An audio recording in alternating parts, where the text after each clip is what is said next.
Alors, une édition pratiquement consacrée au sport, lutte principalement, avec Zos qui a été sanctionné par le CNG. Et puis, on aura des avis des professionnels et des amateurs, n'est-ce pas, Léa? Tout à fait, Pape Char, et tout ça pour faire plaisir à Malal. Allez, c'est parti de la lutte au programme de cette deuxième édition. Après un face-à-face violent et un combat décevant arrêté sur décision médicale, le verdict est tombé. Le CNG confirme la saisie de moins de 3 doigts et afflige une sanction financière de 15% sur le reliquat de Zos. Nous écoutons à ce propos le responsable de la communication du CNG, Tiernoka, au micro de Maïmouna Ndiaye.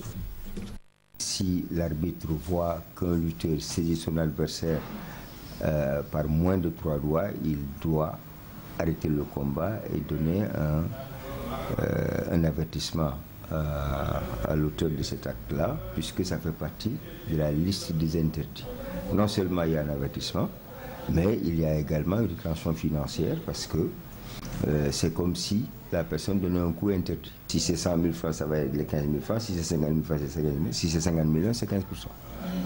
Une victoire de Zos sur Gouigui sujette à controverse, avec des chroniqueurs et anciennes gloires de la lutte déçus de la prestation des deux lutteurs. Pour ces professionnels, le combat servi par ces deux icônes de la discipline n'est pas un exemple à suivre pour les jeunes lutteurs en devenir. Maïmouna Ndiaye, Tierno Laurent Mendy.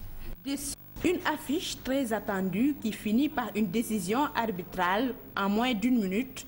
Gouigui Zos, ancienne gloire et chroniqueurs de lutte, sont tout simplement déçus. Il y avait de la comédie.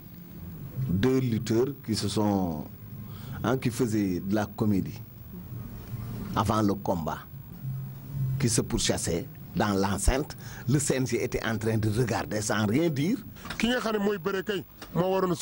à Gouigui au moins de riposter et la victoire lui revenait parce que son doigt est fracturé. Tout est parti de la saisie de doigts entre Gouigui et Zos, un point pourtant bien défini par l'article 17 du règlement intérieur.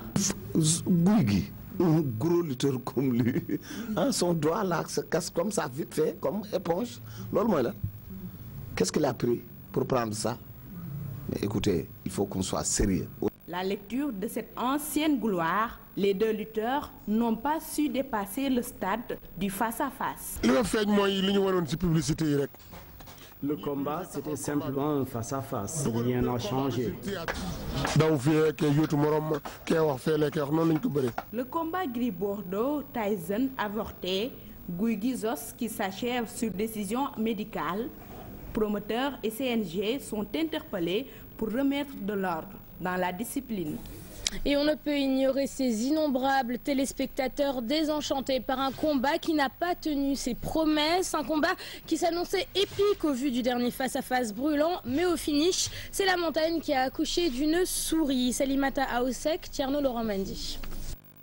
Au lendemain du combat Gouigui Zos, les amateurs sont loin d'être contents.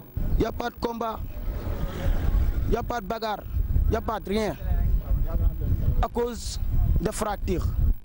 Cet inconditionnel de la lutte pense que Gouigui était blessé bien avant le combat. Gouigui, il fait le malin, c'est lui qui l'a amené le blessure. Le blessure, c'est longtemps. Selon ce jeune homme, l'amateur paie des tickets pour assister à un vrai combat de lutte. On ne s'attendait pas à ça, c'est vraiment décevant. On voulait un véritable combat entre les lutteurs.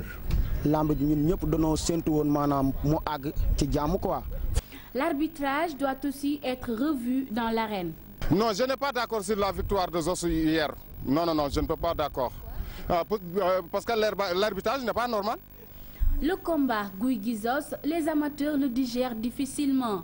Ils s'attendaient à plus de sérieux de la part des deux lutteurs comparé à ce qu'ils ont montré lors des face-à-face. Voilà, c'est la fin de cette édition. Merci de l'avoir suivi. Prochain rendez-vous de la rédaction à 13h avec Ribari Papcher. Il n'y a pas de bagarre. Il n'y a pas de bagarre. Il n'y a pas de bagarre, il n'y a pas de... Donc il faut que nous inviter Koye Olen.